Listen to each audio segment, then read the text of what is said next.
Mesdames, Messieurs, bonsoir et bienvenue à cette grande édition d'information sur la télévision Labari. Débutons ce journal par cette pensée quotidienne à l'endroit des acteurs de la société civile, à savoir Moussa Tchangari de l'association alternative Espace Citoyen, Michael Zodi, Moudi Moussa et Habib Soumela de la campagne Tournons la page TLP, Munkaila Halidou de Sinaseb ainsi que le président du syndicat de commerçants importateurs, exportateurs et grossistes du Niger, El Hajj Sani Shekaraou, qui vont passer leur 35e nuit de détention dans les maisons d'arrêt de Tilaberi et de Niamey.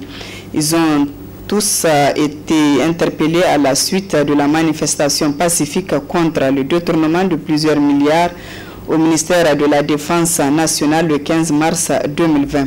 Depuis leur arrestation, des voix s'élèvent au Niger et à l'international pour exiger leur libération. Lors de sa dernière sortie médiatique pour faire le point sur le couvre-feu à Niamey, le gouverneur Issaka Hassan Karanta a traité les journalistes de commères et d'hypocrites en zarma, une catégorisation dénoncée dans ce commentaire signé Ali Cissé Ibrahim. Aujourd'hui, notre réflexion est celle de l'expression de la colère, mais aussi de l'indignation pour opposer un refus catégorique à l'inacceptable. Mais avant tout, qu'est-ce qu'un journaliste et quel rôle joue-t-il au sein de la société? Le journaliste est un grand acteur du développement au sein de la société. Le rôle principal du journaliste est d'informer ses concitoyens sur des questions utiles. Pour ce faire, le journaliste professionnel n'est pas un artisan du hasard. Quel qu'en soit le sujet abordé, le journaliste a l'obligation de donner une information dont les faits ont été au préalable vérifiés en vue de satisfaire à l'exigence de vérité. Tout comme on ne devient pas médecin ou avocat par hasard, il en est de même du métier de journaliste qui exige un apprentissage. Le métier de journaliste est honorable, particulièrement pour ceux qui ont choisi de l'exercer par vocation. La morale nigérienne est grande. Nous sommes une société où les gens ont du respect pour les personnes âgées. Cependant, ce respect n'est pas aveugle. Pour cause, lorsqu'une personne âgée supposée sage s'écarte du droit chemin que commande la morale, il devient juste pour le jeune de rappeler le bon sens aux vieux qui tombent en panne dans sa réflexion. Et cela s'applique rigoureusement au gouverneur de la région de Niamey, Issaka Hassan Karanta. Écoutez attentivement sa description négative et irrécevable de la personne du journaliste.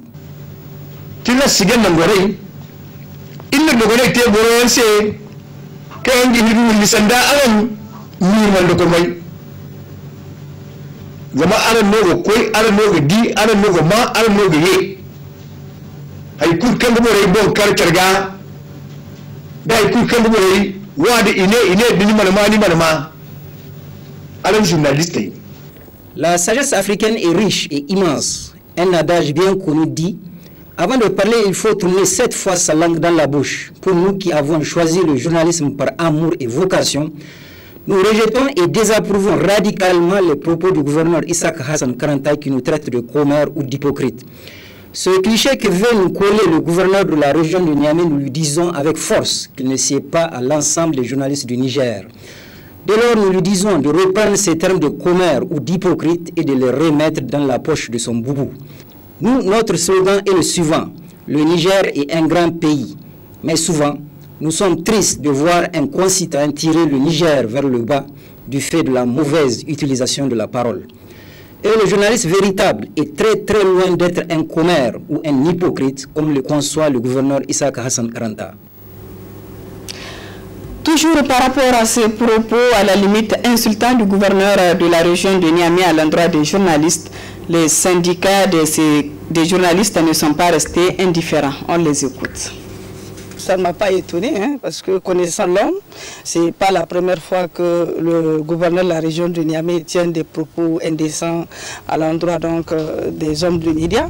Et ce que je pourrais dire, c'est que le gouverneur de la région de Niamey a mal fait, en tout cas, devant les micros et devant les caméras de ces hommes de médias qui sont en train d'enregistrer son point de presse et que le gouverneur les qualifie aujourd'hui de béni oui. Moi, je me dis qu'il devrait au moins avoir un petit retenu à l'égard de ces hommes de médias. Et ce qu'il devrait également comprendre, c'est que les médias ne sont pas les ennemis, en fait, du gouverneur ou bien du pouvoir, mais les hommes de médias sont en train de faire un travail d'utilité publique. C'est quoi d'utilité publique? C'est qu'ils ont un devoir aujourd'hui, ces médias, d'informer la population sur tout ce qui se passe, que ce soit à Niamey, que ce soit dans le pays. C'est tout à fait normal. Aujourd'hui, sans ces hommes de médias qui sont en train de faire le travail dans cette situation sanitaire de coronavirus, est-ce qu'aujourd'hui le gouverneur seul peut faire le travail? Non, il ne pourra pas faire le travail seul. Les autorités en place ne peuvent pas faire le travail seul. Ça veut dire que tout simplement, au lieu qu'ils sortent pour tenir des propos indécents à l'endroit donc de ces hommes de médias, c'est plutôt les encourager. Moi, si j'étais à sa place, j'allais les encourager pour tout ce qu'ils sont en train de faire. C'est ça, en fait, qu'ils devraient faire. Et on attend donc du gouverneur qu'au moins qu'il sorte de la même manière qu'il était sorti dans son point de presse pour qualifier les journalistes de Béni, oui, qu'il ressorte à travers un point de presse pour demander excuse à cette corporation. Les médias sont le quatrième pouvoir. Et ce n'est pas pour rien qu'on dit que les médias sont les quatrièmes pouvoirs. Sans les médias, le gouverneur ne saura pas qui. Et personne ne saura qui est le gouverneur de la région du Niamey. Sans les hommes de médias, personne ne saura quel acte il est en train de poser aujourd'hui en tant que gouverneur de la région du Niamey. Sans les médias, ils ne pourront pas savoir aujourd'hui la situation, ne serait-ce que sanitaire de coronavirus que nous sommes en train de vivre aujourd'hui. Et je pense que peut-être qu'ils ont des choses à cacher, qu'ils ne veulent pas que les médias aussi divulguent. Mais je peux le dire que s'ils ont d'autres médias à leur pouvoir, ils n'ont pas tous les médias à leur pouvoir. Donc ils n'ont qu'à laisser la liberté de la presse exister, ne serait-ce qu'un tout petit peu au Niger. Il faudrait qu'on aille dans cette situation pour qu'on se complète. On doit se compléter, on ne doit pas être des ennemis. Monsieur le gouverneur de la région de Niamey, cessez d'importuner les hommes de médias. Cessez à chaque sortie que vous faites de jeter votre dévolu sur ces hommes de médias. La presse le dit, c'est un métier noble mais ingrat.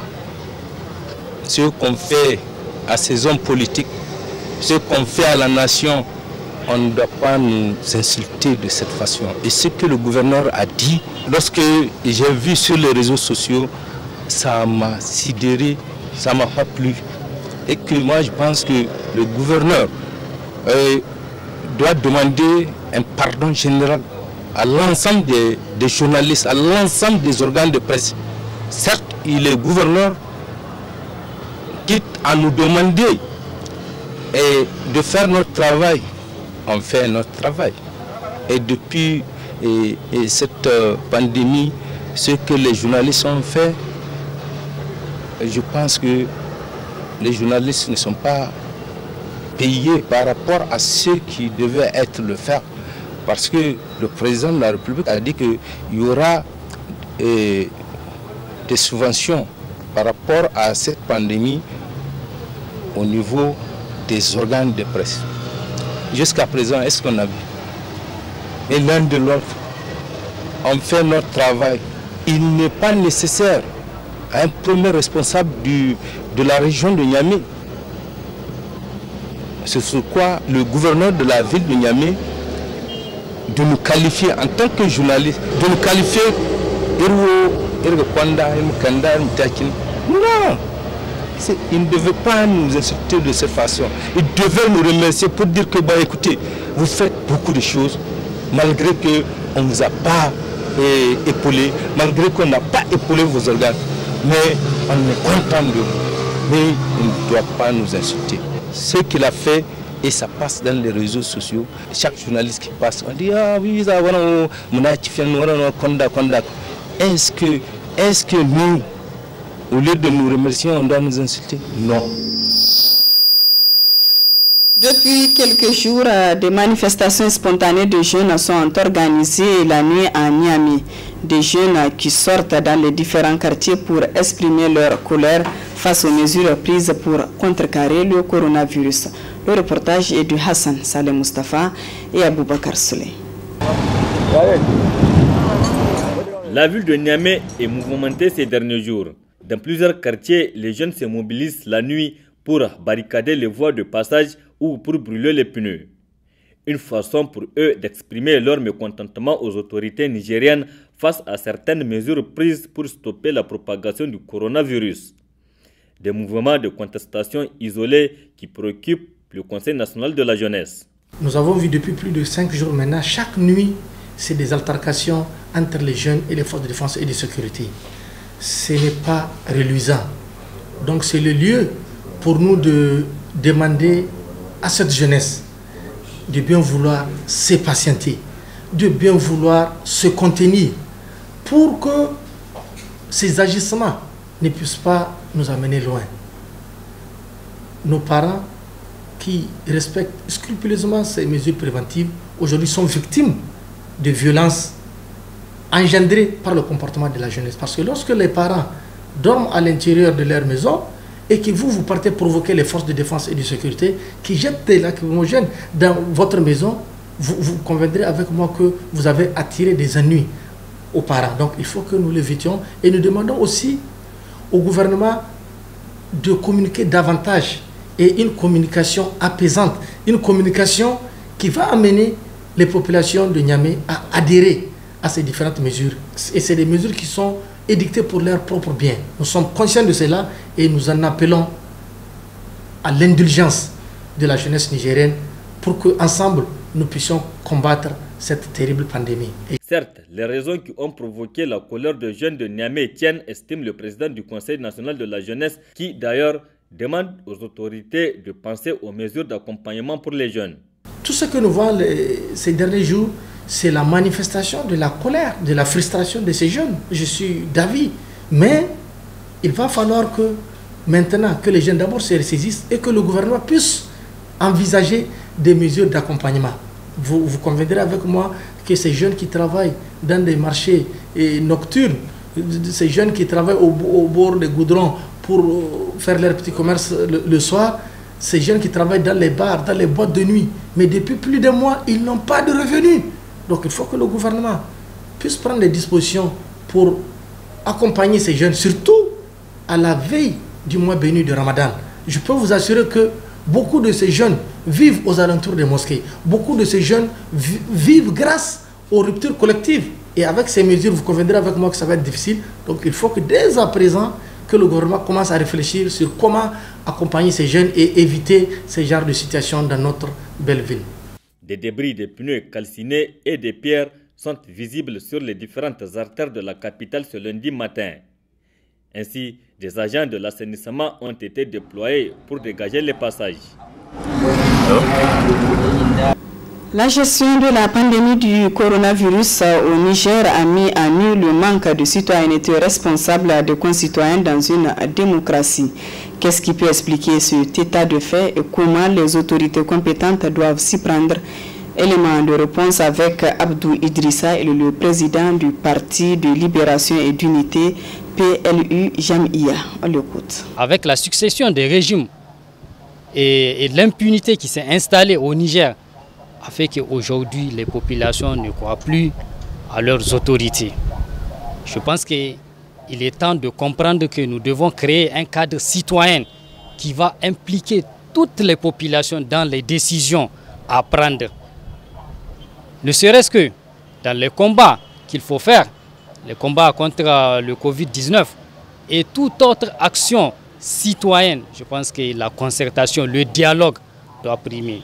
Aujourd'hui, ça ne sert à rien de faire des interpellations, des arrestations par-ci, par-là, envoyer des forces de l'ordre pour faire la répression contre des jeunes. Je pense que nous n'avons pas ce temps. Le Niger n'a pas ce temps. On est un pays pauvre. On doit se mettre au travail. On doit créer vraiment la confiance, l'amour entre les Nigériens, le dialogue. C'est ça qui va faire que le Niger sera un pays de paix. Le Niger sera un pays émergent. Le Covid-19, c'est une maladie qui circule dans presque tous les pays du monde. Ce n'est pas uniquement au Niger. Donc si les autorités ont pris certaines mesures, c'est notamment pour protéger la population. Mais protéger la population, comment? Parce que c'est la question qu'il faut se poser. Nous sommes un pays pauvre. On ne peut pas comparer le Niger à la France. On ne peut pas comparer le Niger à la Chine ou aux États-Unis. Donc s'il y a des mesures à prendre, c'est des mesures qu'il faut prendre en concertation avec la population. C'est des mesures qui peuvent d'un côté protéger la population contre ce virus, mais aussi protéger la population contre la pauvreté. Donc je pense que les autorités doivent vraiment créer les cadres de concertation avec les citoyens. Qu'est-ce qu'il faut faire? Comment éradiquer vraiment cette maladie hors du Niger? Comment travailler ensemble pour que vraiment ce virus-là n'handicape vraiment l'économie du pays? Les dirigeants futurs qui vont venir vraiment de respecter les populations. Toutes décisions qu'ils vont prendre, que ce soit vraiment des décisions qui vont à l'avis de la population. Mais ça ne sert à rien que les gens sont là, ils prennent des décisions sans vraiment tenir compte du train de vie des populations nigériennes. Aujourd'hui, je salue vivement les acteurs de la société civile. Je profite de ce plateau-là pour demander au président de la République, chef de l'État, qui est le père de la nation, qui incarne l'unité, de libérer ces acteurs de la société civile, de libérer tous les détenus, que ce soit les acteurs de la société civile, que ce soit les militaires qui ont été incarcérés dans l'affaire de coup d'État, pour qu'ensemble les Nigériens se réunissent, pour qu'ensemble qu'on puisse réfléchir, avoir une vision d'unité, se pardonner, créer l'amour entre les Nigériens. Comment faire du Niger un pays émergent? Voilà, mesdames, messieurs, ici prend fin ce journal. Merci à vous de l'avoir suivi. Et excellente soirée en compagnie du programme de la télévision Labari.